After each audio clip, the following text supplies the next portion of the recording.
Listo, chicos, empecemos la semana 3 en lo que es la tutoría de Medicina 1 y vamos a empezar con el tema de tos, ¿ya?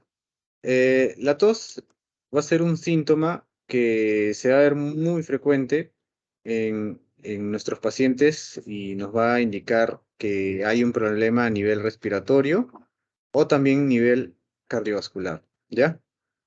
Estos dos nos podrían producir tos, pero como ahorita estamos en el tema de sistema respiratorio, nos vamos a centrar más en esto, ¿ya? Vamos a definir la tos como una expiración explosiva con glotis cerrada, ¿ok? Esta es una definición básica, ¿no? Que cuando los doctores se le pregunten, pues esta es la respuesta que uno tiene que dar, ¿no? Y esto lo vamos a desdoblar en tres fases, ¿no? Hay una fase, la primera fase, donde se va a efectuar una inspiración profunda y se cierra la glotis. Va a haber abertura superior de la laringe, ¿ya? Luego tenemos la segunda fase, donde se contraen los músculos expiratorios mientras la glotis se mantiene cerrada. Aún sigue cerrado aquí, ¿ya? Lo que aumenta la presión del aire y contenido en los pulmones. Esto de aquí va a hacer que la tos sea algo explosivo, por eso acá dice explosiva, ¿ok? La fase 3 es la glotis se abre y se expulsa el aire a una gran velocidad, ¿no? Como estaba cerrada y hay una gran presión, esa presión lo empuja fuertemente, esa explosividad y ahí se produce la tos, produciendo un ruido característico y arrastrando el exterior el contenido de las vías respiratorias, ¿no? Todo lo que tengamos adentro. Los tipos de tos que vamos a ver, primero es una tos seca, donde van a escuchar claramente, ¿no? Que es una tos de aire, o sea, es una tos que no tiene expectoración, que no tiene secreciones, ¿no? Eso podría ser una bronquitis catarral, donde hay una inflamación de las vías aéreas superiores, ¿no? Solo hay una inflamación. Y es una reactividad bronquial, ¿ya? Luego tenemos la tos crasa o húmeda. Esta sí es productiva. ¿Ya? Aquí sí tenemos secreciones, o sea, tenemos lo que se puede decir, o lo que nos dicen los pacientes que es flema, ¿no? Y nosotros, cuando ponemos en nuestra historia clínica, lo ponemos esputo, no ponemos flema, ¿ya? Esputo. Y este es un esputo laringio y hay garraspeo glótico. ¿Ok? El esputo también puede ser infraglótico si es que aparece hemoptisis.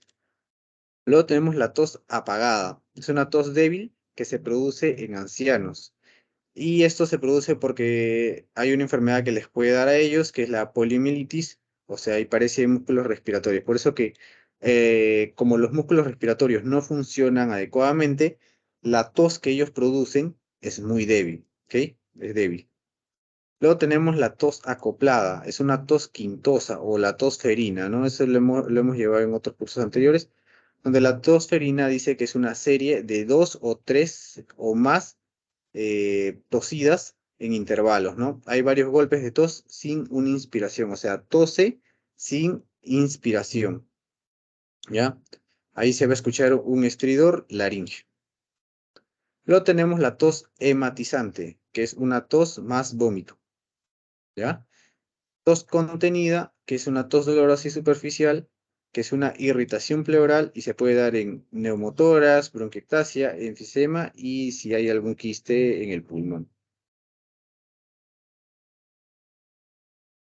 Ahora, sobre la expectoración, se va a definir como un acto de arrancar y arrojar por la boca las secreciones, ¿no? Tanto de la tráquea, los bronquios, lo que tengas en la garganta, ¿ya? Entonces arrancamos y arrojamos. Y esto es el esputo, ¿no? Lo que vamos a expectorar. Ahora, si hablamos de una laringitis, el esputo va a ser mucoso o purulento, ¿no? Este es muy clásico que siempre lo van a ver en consultorio y también en emergencia que cuando les toque van a ver bastante laringitis. No solo es de la parte de la laringe, ¿ya? No hay otra parte que esté comprometida. En cambio, una bronquitis aguda, ya hablamos de los bronquios, ¿no? Del árbol bronquial, ¿ok? los bronquios son los que están afectados. Aquí solo la laringe. ¿Sí? Ahí están las cuerdas vocales y ahí está la laringe. Aquí el árbol bronquial. ¿Ya? También es mucoso, pero es fluido, transparente e incoloro, porque es agudo. ¿Ya? Es una bronquitis, solo está inflamado. Cuando pasa el tiempo, ¿no? Ya se vuelve ya mucopurulento, porque las bacterias empiezan a colonizar, cambia el medio ambiente y ya se vuelve amarilla, verdosa y de fácil expulsión. ¿Ya? A esto le podrían decir también lo que le dicen los pacientes, madurar la flema, ¿no? Van a escuchar que dicen, no, primero no lo puedo botar, ¿no? Y luego cuando ya lo pueden botar dicen la flema madura. Bueno, eso es lo que se dice en los pacientes, ¿no? Luego tenemos la bronquitis crónica. Ya pasó mucho tiempo, ¿no? Aquí ya no pasamos por esto primero, sino vamos de frente al mucopurulento y es gris verdoso, ¿no? Y puede ser por el Haemophilus influenzae. También puede ser purulento cuando se destruye la mucosa. Y en una bronquitis crónica lo que encontramos es secreciones de 200 a 500 mililitros por día. O sea, es bastante, ¿ya? Luego tenemos la bronquiectasia, donde es de inicio sin expectoración, o sea, es seco, y cuando pasa el tiempo hay expectoración a yeso mojado. Huele a yeso mojado. Los que se habrán fracturado alguna vez y les han puesto yeso, cuando lo mojan, ahí más o menos ese es el olor, es un olor fétido, ¿ya? En la bronquiectasia vamos a tener, al momento de la expectoración, recoger el esputo, ¿ya? Y eso lo podemos poner en un vaso, ¿no? Por eso acá hay un vaso, una copa, y se van a formar divisiones, ¿ya? 4 divisiones. En la bracteotasia vamos a encontrar que en la base se va a poner primero purulento, la segunda parte mucoso. Aquí va a haber una parte mucoso y purulento y en la parte va a haber espuma, ¿ya? Estas son 4 fases que ustedes podrían ver si es que empiezan a recoger el esputo de una bronquiectasia. Recuerden que hay pus, ¿ya? Pus. Luego tenemos el asma bronquial. Aquí vamos a tener un esputo adherente, brillante, transparente, ¿no? Aquí no hay infecciones. Esto es una reacción inflamatoria y por eso es transparente, ¿ya? Hay predominio polimorfos nucleares y eosinófilos. Entonces, los eosinófilos los pueden encontrar cuando hay alergias, ¿no? Alergias, ¿ya? Luego pasamos a la bronconeumonía.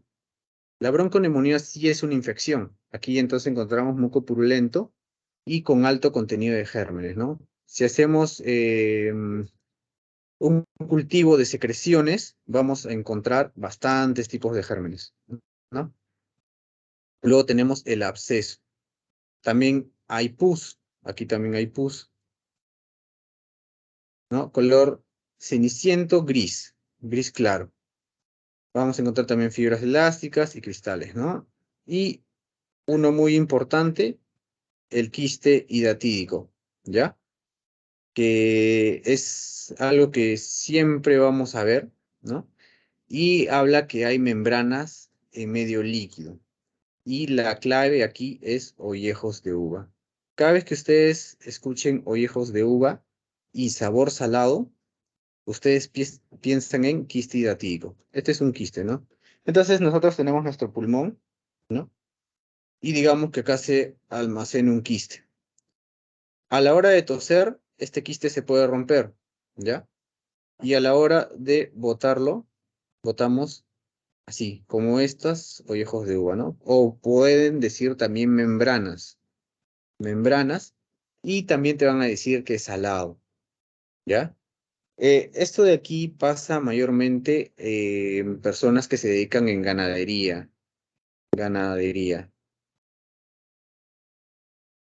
o que tienen contactos en animales que no tienen la sanidad, ¿no?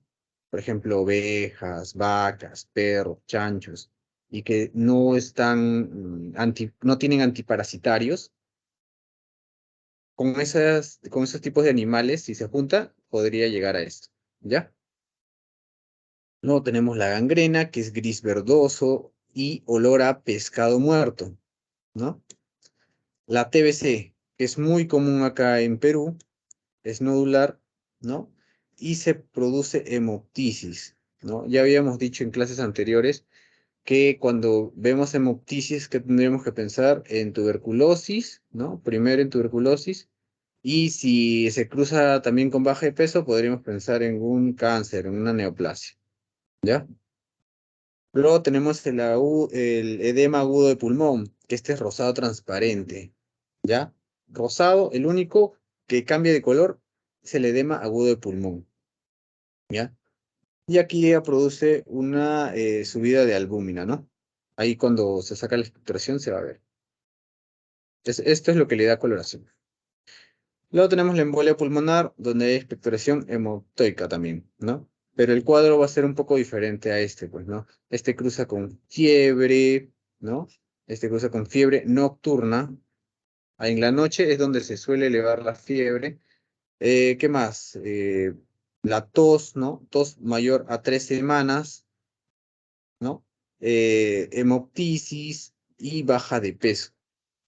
En cambio, una embolia pulmonar no hay baja de peso, no suele haber fiebre, ¿no? Tampoco hay tos por más de 3 semanas. Esto es algo que te da en el momento. Es de rápida acción, ¿no? Tumores también nos podrían dar una expectoración mucoso o mucoso purulento en lo que son benignos, pero en los que son malignos, aquí se ve la jalea de grosácea más sangre, ¿ya?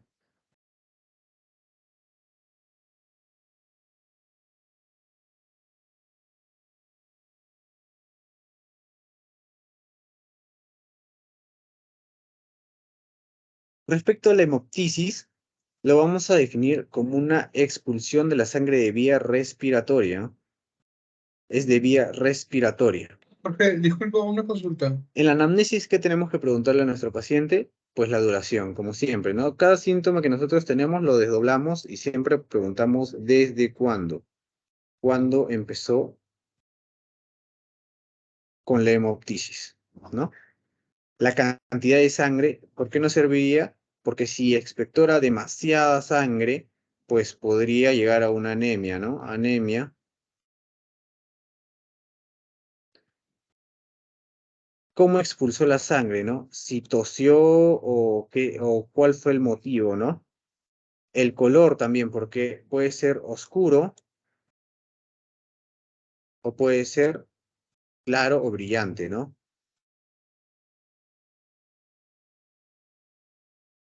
Puede haber también restos de comida, pero si encontramos restos de comida, ya no sería hemoptisis, sería hematemesis. Entonces, al preguntar esto, nosotros diferenciamos, ¿no? ¿Por qué no podría haber en una hemoptisis restos de comida? Porque es de vías respiratorias. En cambio, una hematemesis es de la vía digestiva. Entonces ahí hay una diferencia, ¿no? Hay que preguntar también qué otros síntomas está acompañado, ¿no? Como tos, fiebre, ¿no? Para orientarnos a un diagnóstico y los antecedentes personales y familiares, ¿no? Para saber si hay alguna persona en la familia que también ha pasado eso, ¿no? Porque si hay una persona que ya tuvo cáncer, probablemente también podría heredarlo y tener cáncer. O si ha tenido tuberculosis, la persona ha convivido con ese familiar, también podría haber tenido tuberculosis y está presentando el cuadro de metisis. En las causas tenemos causas laringias, ¿no? Tenemos un que duele, hay disfonía, y pues se ve en tuberculosis, hay varices y en tumores. En la hemoptisis de tráquea y bronquios hay procesos inflamatorios, tumores, bueno, los tumores siempre están, ¿no? Las varices también, las varices esofágicas que vamos a ver, ¿no? Y las varices que se forman también a nivel de esta tráquea y bronquios. Luego tenemos una hemoptisis ya de pulmón, que aquí también actúa la tuberculosis, ¿no? Como vamos a ver siempre la tuberculosis en el pulmón, los quistes hidáticos, como ya lo vimos en la lámina anterior, procesos necrotizantes, estenosis mitral, vasculitis y colagenopatías, ¿ya? Como antecedentes, hay que ver de dónde viene, ¿no? Eh, como les digo, ¿no? Hemoptisis de vías respiratorias. Hematemesis viene de vía digestiva. Puede venir del esófago, puede venir del estómago, a ver, esófago, estómago, puede venir del intestino, ¿sí? Y estos están acompañados de comida, ¿ok? Estos están acompañados de comida, restos de comida. Hemoptisis no se encuentra comido, ¿ok? Como antecedentes tenemos enfermedades pulmonares y aquí tenemos AINES, ¿no? Los AINES actúan a nivel de la mucosa gástrica. Los AINES impiden el ciclo del ácido araquidónico, donde en el COX-1 se produce las prostaglandinas, que son las encargadas de la mucosa gástrica. Entonces, si nosotros bloqueamos esa vía, la mucosa gástrica, ¿no? Digamos que está en nuestro estómago, a ver, no salió tan bien. Digamos que está en nuestro estómago, la mucosa es de este nivel. Cuando nosotros empezamos a consumir AINES, todo esto se borra y solo nos queda una capita ligera. Entonces, cuando viene el ácido clorhídrico, ¿qué pasa? La mucosa no protege y se empiezan a hacer úlceras. Y esas úlceras van a terminar en hematemesis, ¿ya? ¿Qué más tenemos? En la hemoptisis tenemos rojo espumoso. En cambio, aquí tenemos un rojo oscuro, ¿ya? Aquí suele ser un poco más brillante, un poco más claro, ¿ya? El pH aquí es alcalino, porque viene de vía respiratoria. En cambio, aquí es ácido, ¿por qué? Por el ácido clorhídrico, ¿no? Una diferencia más. Al examen de confirmación se usa fibrobroncoscopía, o sea, vas al pulmón. En cambio, aquí vas a una endoscopía, o sea, vas a todo el tracto digestivo. Otra cosa que hay que tener en cuenta es la epistaxis, eh, que es el sangrado nasal, ¿no? Esto es por enfermedades de eh, otorrino, otorrinolaringios, ¿no? Todo lo que abarca la nariz, el oído y la laringe. Ya este también suele ser rojo, suele ser alcalino. Y aquí lo vemos por una rinoscopía y laringoscopía, ¿ya? Pero lo que más les van a preguntar son estas diferencias. Las diferencias entre hemoptisis y hematemesis tiene que estar muy clara para que la pregunta que les pongan en el examen o cuando vean los casos clínicos, esto de acá va a definir de dónde viene y cuál es el problema. Si el problema es el pulmón o la vía respiratoria, o si el problema es digestivo, ¿ya? Luego tenemos la vómica. La vómica se va a definir como una expulsión brusca y masiva de pus, que si es muy grande puede llegar a asfixia, ¿ya? Aquí, por ejemplo, tenemos un quiste, ¿no? Y estos van a reventarse y pues aquí sale la pus. O puede ser un empiema, igualito se va a ver la pus. O un absceso subfrénico, ¿no? Como es un extratorácica, podríamos ser por un absceso frénico, que es una fístula al pulmón. Esto sería una fístula. Y por ahí podría también botar pus, ¿no? Las causas torácicas, bueno, el absceso del pulmón y el quiste, que lo acabamos de ver, ¿no? O empiema también. En esta parte tenemos otro vaso más que vamos a diferenciar una vómica verdadera y una pseudovómica. En la vómica verdadera, lo que tenemos que saber es que mientras más expectora el paciente, la fiebre va a empezar a bajar, ¿ya? Baja. ¿Por qué? Porque si nosotros botamos todo esto que es una infección, lo botamos, todas las bacterias salen. ¿Y qué significa? Que el paciente mejora, ¿ya? El paciente mejora. Pero ¿qué pasa si es una pseudobómica? ¿Ya? Aquí tenemos que si expectora más, ya no baja la fiebre, al contrario, sube, ¿ya? Eso sería una diferencia entre pseudobómica y vómica verdadera. En la pseudomómica también encontramos este vaso que va a ser de contenido superior aéreo. En la parte media va a haber sedosa con filamentos y en la parte de abajo purulenta o gangrenosa. Ahora pasamos a los síndromes bronquiales. Un tema muy importante, ¿ya? Muy importante, porque de aquí vienen muchísimas preguntas. Los síndromes bronquiales se van a dividir en tres. Síndrome obstructivo, ¿ya? Síndrome infeccioso y bronquiectasis, ¿ya? Los síndromes obstructivos son de origen, o sea, se van a causar más que nada por las secreciones, ¿ya? Pueden ser todas las secreciones que hemos visto anteriormente, estas de aquí, de expectoraciones, son secreciones y esos van a estar en el tracto bronquial, ¿no? Lo que es las flemas, ¿no? Y aquí va a haber un aumento del trabajo del músculo liso bronquial, ¿ya? Va a cursar con disnea, la frecuencia respiratoria suele aumentar porque el paciente no puede oxigenarse bien. Entonces, si hay algo que lo obstruye, ¿qué hace el paciente? Respira más, ¿ya? Y pues aquí se ve un excesivo uso de los músculos respiratorios accesorios, lo que podemos llamar tirajes, tirajes, ¿ya? Entonces, en la clasificación tenemos la clasificación primero que es de las vías altas, ¿ya? La vía alta y la vía baja. En la baja vamos a tener lo que es el asma y el EPOC, ¿ya? En la vía alta lo más común es cuerpo extraño. En el cuerpo extraño, ¿qué es lo que pasa? ¿Y cómo te presentan el cuadro clínico? Te dice una persona estaba comiendo una manzana y de repente se le nota cianótico. Este es algo que ocurre en menos de 2 minutos, 5 minutos, o sea, es inmediato, ¿no? Vamos a ponerle ya 5 minutos, ¿no? Es muy rápido. Entonces, ¿qué pasa si hay algo que obstruye tu tráquea, tu laringe y no permite el paso de aire? Vas a empezar a hacer estridor.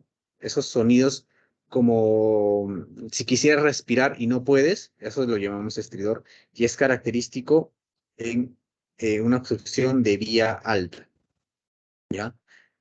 A la palpación vamos a tocar un bulto, ¿no? Se puede ver un bulto o lo podemos tocar también, pero como es algo inmediato, pues hay que tratar de sacar al paciente de este problema, ¿no? La temperatura en estos pacientes es normal, porque aquí no hay nada infeccioso, ¿no? La presión arterial podría disminuir un poco, podría mantenerse normal dependiendo del tiempo, ¿no? Porque no oxigena bien. La saturación sí va a bajar. Esto definitivamente baja, ¿ya? Porque no llega oxígeno. La frecuencia cardíaca podría aumentar y la frecuencia respiratoria también podría aumentar, ¿ya? Ahora tenemos dos enfermedades que son muy preguntadas y que siempre van a ver, que es el asma, ¿ya? En el asma, cuando inicia, o sea, si te da asma, o sea, tienes una broncoconstricción de tu bronquios, ¿no? Por una reactividad que sería una alergia, humedad, alergenos, cualquier cosa que te cause asma. La temperatura suele ser normal, ¿ya? Pero si pasa mucho tiempo, el problema de esto es que aparecen infecciones, ¿ya? Siempre que hay una inflamación podrían aparecer infecciones. Entonces, la temperatura, si es que ya existe una infección, podría elevarse. La presión arterial se va a mantener normal. La saturación en un paciente asmático normal sí podría disminuir, podría estar baja, pero en una crisis asmática, ahí sí bajaría, ¿no? Aquí de repente podría mantenerse en un 95%, ¿no? Que es el límite, ¿no? De saturación. Pero en una crisis asmática puedes bajar a 90, ¿no? Puedes bajar a 85, 89, ¿no? Y eso de ahí ya tu saturación no está bien, entonces no estás oxigenando bien y eso podría ser peligroso, ¿no? La frecuencia cardíaca podría mantenerse normal y la frecuencia respiratoria sí se eleva, ¿ya? Como ven, siempre mayormente se eleva. A la inspección vamos a tener una inspiración corta y una expiración larga, ¿ya? Y en crisis asmáticas vamos a encontrar tirajes. A la palpación tenemos una baja amplitud del tórax, ¿no? Como el pulmón está lleno de aire y no lo puede sacar porque el bronquio está cerrado, la amplitud del tórax disminuye. El murmullo vesicular, perdón, las vibraciones vocales también disminuyen y se van a escuchar ronquidos o roncos. A la percusión vamos a encontrar hipersonoridad. ¿Por qué? Ya habíamos dicho en la primera clase, si no me equivoco, que la hipersonoridad es cuando hay mucho aire. Entonces, acuérdense, el asma. Viene un alergeno, produce broncoconstricción. La broncoconstricción cierra el bronquio. Hace inspiraciones cortas y expiraciones largas porque tiene que hacer fuerza para sacar el aire que está dentro. En ese momento ya se ve que hay bastante oxígeno dentro. Entonces, por eso hay hipersonoridad y hay vibraciones vocales disminuidas. Clásico que les ponen también es la palabra sibilante. Entonces, asma, si ustedes ven hipersonoridad, sibilantes, ¿no? Ya su diagnóstico de asma es casi ya preciso, ¿no? En el EPOC, ¿no? Enfermedad pulmonar obstructiva crónica, tenemos dos, enfisema y bronquitis crónica. El enfisema es muy preguntado, ¿ya? ¿Cómo te lo presentan? Te van a decir paciente que tiene tórax en tonel. La palabra clave es tórax en tonel. No hay ninguna otra enfermedad que tenga tórax en tonel. ¿Qué significa tórax en tonel?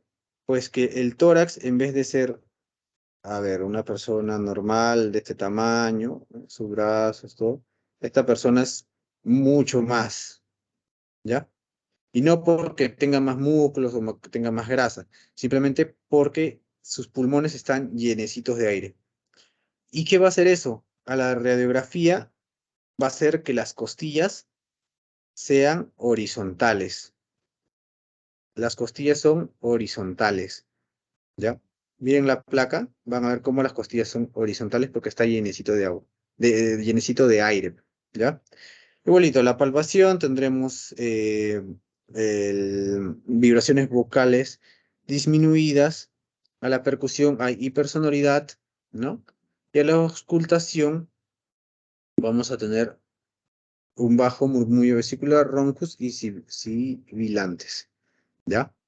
La temperatura puede ser normal, no hay infección aquí. La presión también normal, la saturación va a ser baja, ¿ya? La frecuencia cardíaca va a ser normal, la frecuencia de respiración, respiratoria puede estar elevada. Ahora, como esto de aquí es algo crónico, como dice aquí, crónico, esto también puede cursar con una insuficiencia respiratoria crónica, ¿ya? ¿Cómo es una insuficiencia respiratoria crónica? Podemos encontrar acropaquia,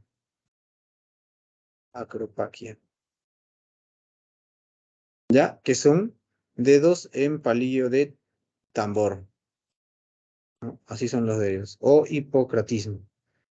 Ya, esto ya se podría ver al final, pero para el tema de, diagnosticar un enfisema, hablamos de tórax en tonel. Si se dan cuenta, el asma y el enfisema son muy parecidos, pero cambia en que aquí te dicen tórax en tonel y aquí te van a decir una alergia, ¿no? Y que es, y que también te podrían decir que cuando usan broncodilatadores, ¿no? Broncodilatadores, esto mejora, ¿ya? En cambio, si tú le das un broncodilatador a un enfisema, a un EPOC, no mejora.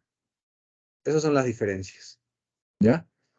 Luego pasamos a la bronquitis crónica, ¿no? Donde se va a definir que hay una bronquitis por más de 3 meses y reaparece cada 2 años sin motivo aparente, ¿ya? Aquí va a haber esputo mucopurulento. Aquí no va a haber esputo, aquí es transparente, como lo hemos visto, ¿no? Es transparente. Aquí sí hay esputo porque esto de aquí es por infecciones recurrentes, también podría hacerse por infecciones recurrentes.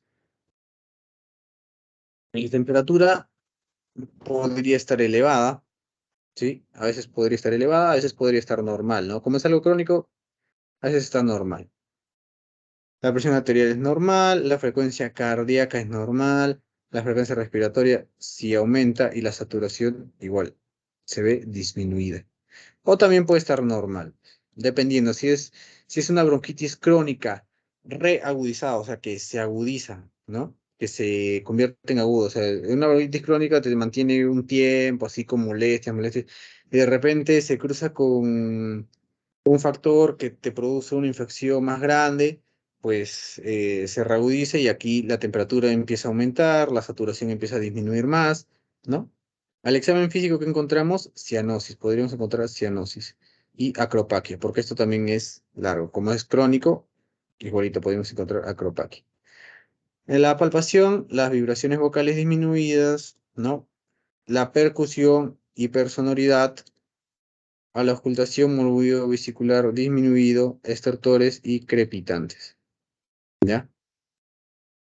Ahora pasamos al infeccioso. Y el infeccioso lo podemos tener por bacterias, que es lo más común, virus y hongos, ¿no? Ahora, en lo que es síndrome infeccioso de los bronquios, también cursa muy frecuentemente por una faringitis, ¿ya? Una faringoamigdalitis de repente, ¿ya? Donde las amígdalas también se llenan de pus, ¿ya? Esto de aquí, pues se pasa y llega a los bronquios y se produce un proceso infeccioso en ya todo el árbol bronquial, ¿no? Por eso que aquí podemos tener esputo verde amarillento. Todos nuestros bronquios se llenan de eso. Puede cruzar también con rinorrea, fiebre, una fiebre intermitente, como ya lo vimos también en la primera clase, ¿no? Mayor de 37,8. Cansancio, que es muy común, ¿no? Te dicen, me siento cansado, me duele todo el cuerpo, ¿no? Y también algo muy común que es la tos. Ahora, la inflamación de mucosas en este sitio podría migrar también, no solo a los bronquios, sino también al oído y causar una otitis, ¿ya?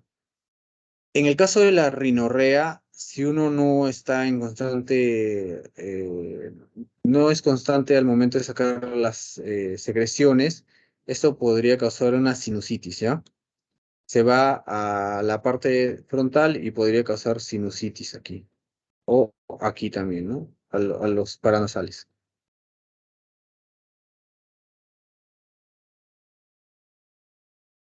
Los signos vitales. La temperatura aquí se aumenta porque es infeccioso. La presión arterial podría aumentar un poco, pero mayormente es normal, ¿no? La mayoría de casos es normal. La frecuencia cardíaca, esto sí podría aumentar, ¿ya? ¿Por qué? Porque lo vimos también en la primera clase, que la temperatura, mientras más sube, la frecuencia cardíaca también sube. Entonces sí podría aumentar o también podría estar normal, ¿ya? La frecuencia respiratoria podría estar normal o también aumentada, ¿no? Dependiendo de qué tan obstruido, cuánto de flema, esputo, expectoración tenga, ¿no? La saturación también podría estar normal, ¿no? a menos que ya se complique. Por esto este es un cuadro que puede ir desde lo más normal hasta producirte baja saturación y tener que eh, nebulizarte, sacarte las secreciones, hacerte un aspirado y ponerte oxígeno, ¿no?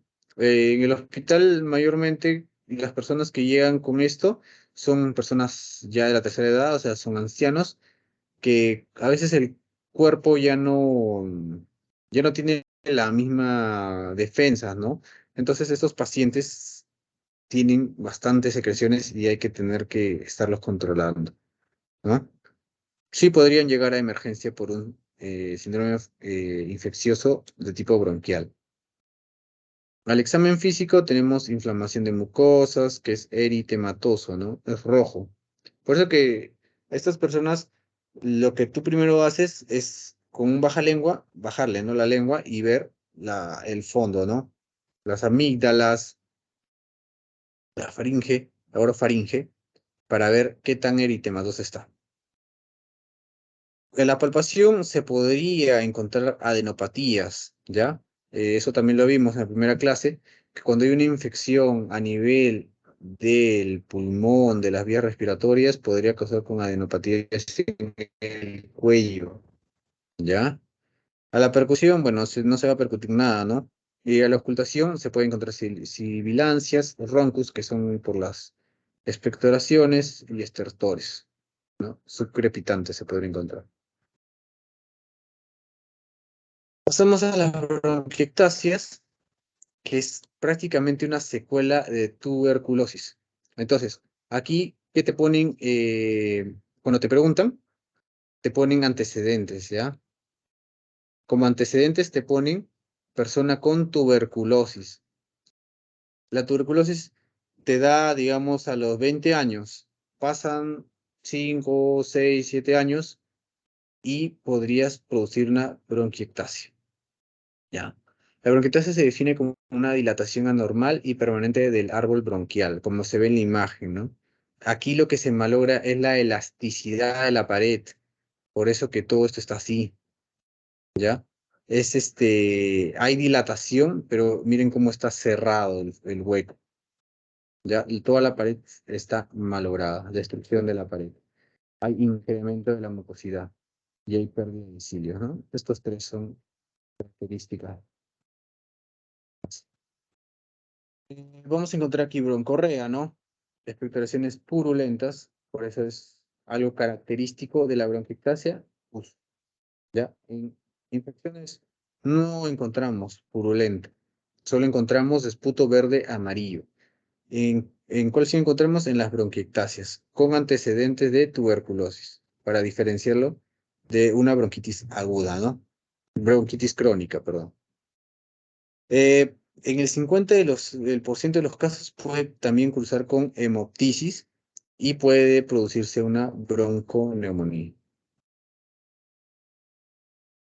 En los signos vitales tenemos que la temperatura podría aumentarse, ¿no? La presión arterial se mantiene normal, la frecuencia cardíaca se mantiene normal, la frecuencia respiratoria sí podría estar aumentada y la saturación podría estar disminuida. A la inspección encontramos retracción de el hemitórax, ¿no? A la palpación tenemos presiones vocales abolidas, ya no están disminuidas, sino que están abolidos. Y a la percusión ya no encontramos hipersonoridad, sino encontramos matidez. Como está lleno de moco, todo el árbol bronquial, lo que encontramos es matidez. A la auscultación vamos a tener silencio, o sea, no se va a escuchar nada, ¿ya? Entonces, hay que aprender a diferenciar de cuándo es un síndrome obstructivo de cuerpo extraño, de asma, un enfisema, una bronquitis, un síndrome infeccioso, ¿no? Una bronquiectasia, ¿ya? Porque eso de ahí sí o sí viene en los exámenes. Ahora hablamos de los síndromes pleurales. Los síndromes pleurales solo son dos. ¿ya? Derrame pleural y neumotórax. Entonces, cuando ustedes escuchen en cualquiera de los casos clínicos pleura, ya se quedan con estas dos opciones. O derrame pleural o neumotórax. Sí o sí, no hay más cuando te hablan de pleura, ¿ya? Entonces aquí tenemos en un derrame pleural es un acúmulo anormal de líquido, ¿ya? Líquido en cavidad pleural. Puede ser de origen seroso, sangre, linfa y pus. Entonces nosotros tenemos nuestro pulmón, ¿no? Y aquí tenemos la pleura parietal, ¿ya? Pleura parietal y la pleura visceral. Entre estos dos hay un espacio, ¿ya? Entonces el pulmón roza entre esos dos. ¿Qué pasa? Que a veces hay alguna patología, ¿no? Por ejemplo, puede haber un cáncer, una neoplasia, y eso va a empezar a poner líquido aquí, en nuestro espacio interpleural, y va a empezar a desplazar a nuestro pulmón. ¿Pero cómo lo desplaza? Lo desplaza, a ver,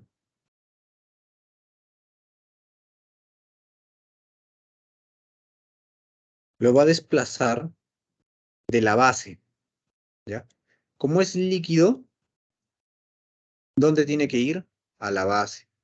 Por eso que siempre que toquemos derrame pleural, van a encontrar matidez en la base. Matidez en la base, ¿ya? La fisiopatología, vamos a tener, estas son las principales, hay unas causas más, pero se da por presiones hidrostáticas, ¿ya? O sea, hay dos fuerzas que actúan a nivel del vaso, ¿no? Que es las fuerzas de Starling, ¿no? Que es la presión hidrostática y la presión oncótica. La presión hidrostática se puede ver aumentada cuando hay una insuficiencia cardíaca, hay un taponamiento cardíaco o hay una sobrecarga de volumen. O sea, todo esto empieza a subir eh, el líquido que hay dentro de nuestras arterias, de nuestras venas, y pues si hay demasiado, necesita salir para un sitio. Entonces la presión hidrostática hace que pase a tercer espacio, ¿no? En este caso podría pasar hacia el pulmón.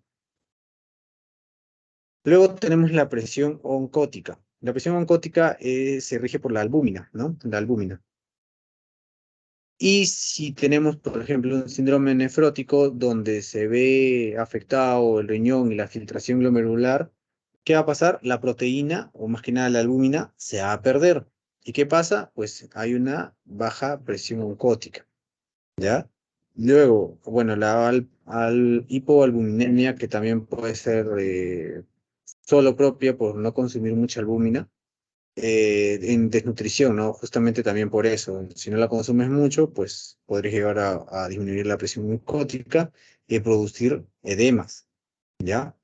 Y hepatopatías como en grado de cirrosis. ¿Por qué? Porque, bueno, eso ya lo vamos a ver más adelante, ¿no? La hepatopatía, el hígado lo que se encarga es de formar eh, lipoproteínas, ¿no? Y cuando nosotros perdemos, por ejemplo, la albúmina, no, el hígado lo que hace es tratar de regular la presión oncótica produciendo lipoproteínas. Ahí es donde aparece la de menor peso molecular, que es la LDL. Entonces, causa ya otro cuadro, ¿no? De esclerosis y otro cuadro más. Pero entonces, si el hígado no funciona bien, pues tampoco puede regular la presión oncótica formando lipoproteínas, ¿no? Entonces también disminuye la presión oncótica. Eh, Luego tenemos un aumento de la presión negativa del espacio pleural, ¿no? Como es en la telectasia, y un aumento de la permeabilidad en la microcirculación, como es en la inflamación, en la infección y en la neoplasia. ¿Ya? Entonces, en un cuadro clínico, el síntoma más común, ¿no? Siempre hay que aprendernos el que por el que más vienen es la disnea, ¿no? Hay un compromiso mecánico. Como se ve, hay algo que empuja al pulmón, ¿ya? Y siempre es en la base del pulmón. vamos a tener tos seca, ¿no? Que nos da un manifiesto de lo que es la irritación pleural y un dolor pleurítico que es, bueno, el compromiso pleural, ¿no? Como les decía, la pleura visceral y la pleura parietal ya no van a estar en contacto en esta zona. Bueno, esta es la figura clásica que se ve, ¿no? Y bueno, si le sacas una radiografía, vas a ver esta imagen, ¿no? Donde aquí está radio lúcido y aquí está radio opaco. Esta de aquí se va a borrar la curva de Damasau, ¿ya? Se produce la curva de Damasau. Y esto de aquí, pues sería todo el espacio que deja la cavidad del pulmón, ¿no? Todo esto radiopaco. Cuando es radiopaco, significa que hay líquido.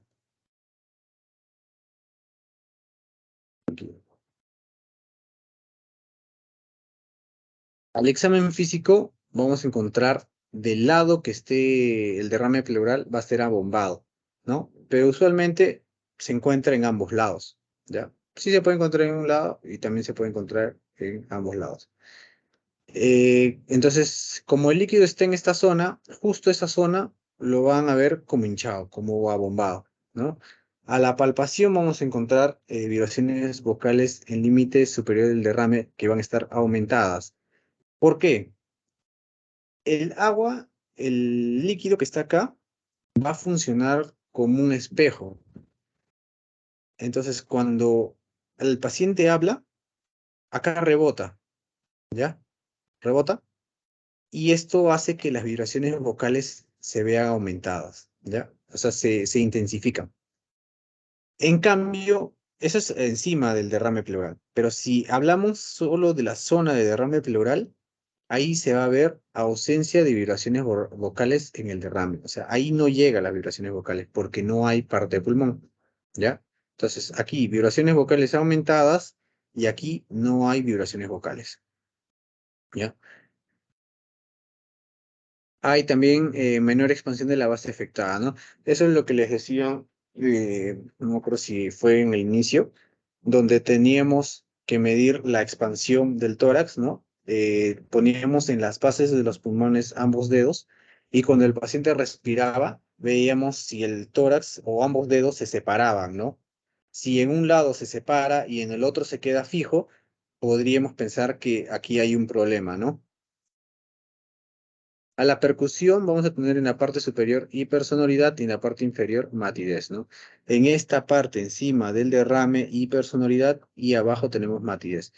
Y hay una pregunta que se repite mucho, que habla del triángulo de Garland, ¿ya? Hoy lo he borrado acá.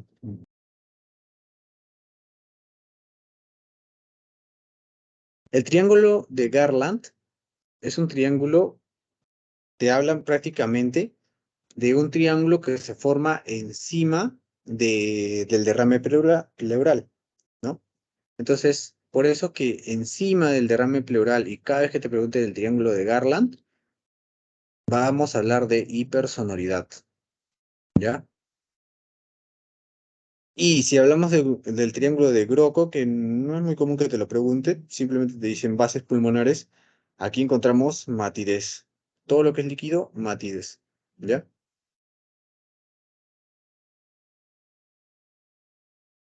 Entonces, esto de aquí es un punto muy importante y hay que repasarlo, no se olviden, porque es algo muy, muy importante, ¿no? Diferenciar, porque en otras patologías no se suele ver así, sino que en el derrame pleural se forma como una división, ¿no? Una división. A la ocultación hay ausencia del murmullo vesicular, puede haber soplo pleural, prote, broncofonía, ¿no? Broncofonía que esto también es algo muy común.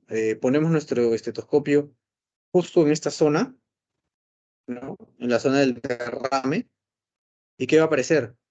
Va a aparecer como si le hubiesen subido el volumen a la radio. O sea, tú acá estás escuchando un sonido, ¿no? Dice una palabra, y acá dice la misma palabra, y vas a ver cómo se intensifica muchísimo. Y egofonía, que significa que, por ejemplo, si acá dice la palabra A, de repente tú escuchas ¿no? Algo así. Eso es egofonía. Otro muy importante que también preguntan bastante es los criterios de ley, ¿no? Que hay que saberlos. Los que más preguntan son estos tres, ¿ya?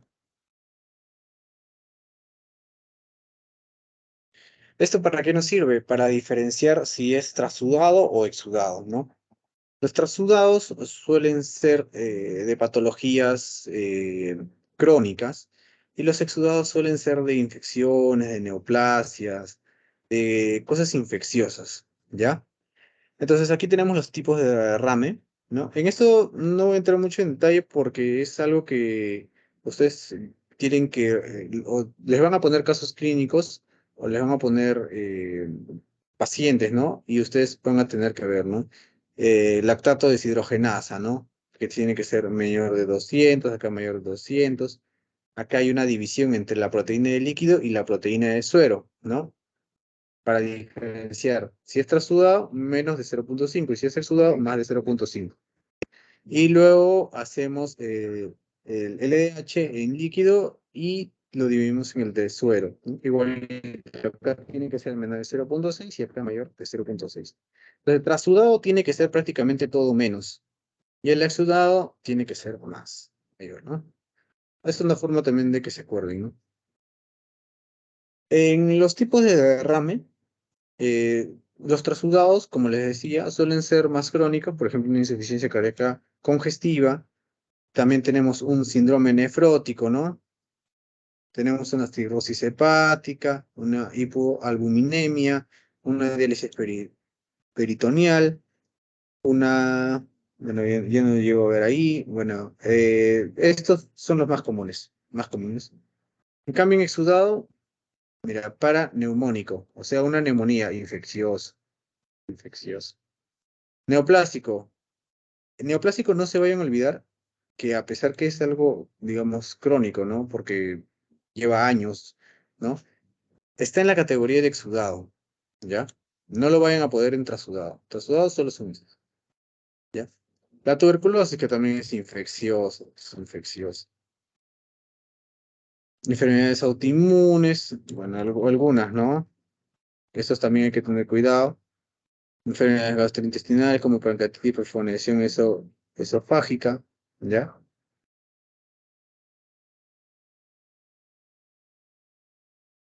Pasamos a lo que es neumotórax. Entonces, ya vimos derrame pleural que es líquido y pasamos a su contraparte que es aire. Neumotórax es acúmulo de aire anormal en la cavidad pleural. Lo mismo, ¿no? Vamos a tener nuestro pulmón y en vez ya de líquido va a entrar aire. Pero si se dan cuenta, el aire no suele ser, no nos va a nuestra base, sino nos va a nuestro lado lateral. Y eso empuja el pulmón y lo hace como un muñón. En la radiografía esto es lo que se ve, ¿no? El broncograma, ¿no? El árbol bronquial se va a ver definido hasta cierta parte, ¿no? Y acá hay una línea, esta línea es lo que nos dice. Entonces, esta parte va a ser más radiolúcido, ¿ya? Se va a ver mucho más negro, ¿no? Mucho más negro porque hay mucho más aire y no se va a ver la trama bronquial, ¿no? Como acá sí, ¿no? Miren hasta dónde llega la trama bronquial. Llega hasta el final. Aquí llega solo hasta una parte. ¿Ya? Entonces, la causa más común es traumatismo. ¿Cómo te lo presentan en casos clínicos? Persona que ha sufrido un accidente, un golpe, ¿no? Un accidente automovilístico, le cayó la pelota en el pecho, se cayó, lo golpearon, mayormente es traumatismo. Pero también podría presentarse si hay una complicación, ¿no? De un EPOC, por ejemplo, ¿no? Donde se colapsa el pulmón y se podría pasar, ¿no? O también de repente en el asma, ¿ya? Podría pasar por colapso. El cuadro clínico es dolor torácico agudo. Es muy agudo, por eso les digo. Si es por tipo traumatismo, tú recibes el golpe y inmediatamente te da. Pero en ciertas ocasiones puede ser progresivo, ¿no? Como en el neumotórax a tensión, que es uno también muy común, ¿no? puede ser progresivo. Y aquí es la disnea progresiva, ¿no? Después del golpe, tú te sientes normal, ¿no? Y de pronto te empieza a faltar el aire. Y tú te preguntas por qué. Pasan 2, 3 minutos y ya no puedes respirar bien. ¿Ya? Hay disnea súbito, hay tos seca, ¿no? Porque no, aquí no tiene nada que ver expectoraciones, entonces no hay infecciones, ¿no? Es un golpe, es un traumatismo, entonces es tos seca. Hay tope inspiratorio, ¿no? Entonces, la persona, cuando tú inspiras, tú puedes inspirar y te vas agrandando, ¿no? En cambio, cuando hay un neumotórax, como hay aire y el que lo empuja, llega un momento donde tú respiras y te quedas ahí, ¿no?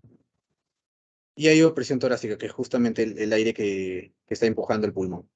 Ya, al examen físico tenemos aumento de volumen del hemitórax comprometido, ¿no? Esto se va a ver más grande. Ya, a la palpación va a haber eh, disminución o ausencia de vibraciones vocales. A la percusión va a haber hipersonoridad, ¿no? Aquí va a haber hipersonoridad, ¿no? Más aire, hipersonoridad. Y a la ocultación hay abolición de murmullo vesicular, justo en esta parte. ¿Por qué? No llega el árbol bronquial. Entonces, así razonamos un poco, ¿no? Si no hay trama bronquial, no hay murmullo vesicular y no hay vibraciones vocales. Y bueno, aquí tenemos el neumotórax, atención, que es de lo más común, ¿no? Que cursa con disnea progresiva, como les decía, está tranquilo y de repente no puede respirar, va pasando y ya podría entrar eh, en cianosis, ¿no? Donde ya no perfunde bien por el neumotórax. Se va a cruzar con taquicardia e hipotensión, ¿no? Y algo que es claro aquí y que no hemos visto en los anteriores es que hay ingurgitación yugular positiva, ¿ya? Ingurgitación yugular positiva.